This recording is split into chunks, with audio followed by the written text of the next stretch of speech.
নিঃস্বার্থ ভালোবাসা মানে হলো কাউকে ভালোবাসতে গিয়ে তার কাছ থেকে কিছু পাওয়ার আশা না করা, শুধু তার ভালো চাওয়া, তাকে সুখে রাখাটাই মূল লক্ষ্য হওয়া। এ ভালোবাসায় কোনো স্বার্থ থাকে না, শুধু থাকে অকৃত্রিম স্নেহ আর মমতা।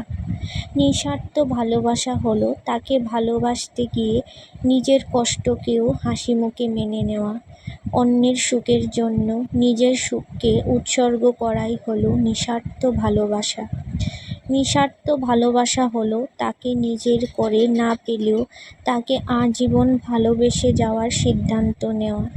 ভালোবাসা মানে এই নয় যে তাকে সবসময় কাছে পেতে হবে। তাকে সুখে দেখতে পাওয়ার মধ্যেই তো আসল সুখ।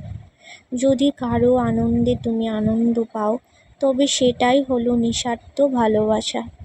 ভালোবাসা মানে শুধু দেওয়া, কোনো কিছুর প্রত্যাশা না করা।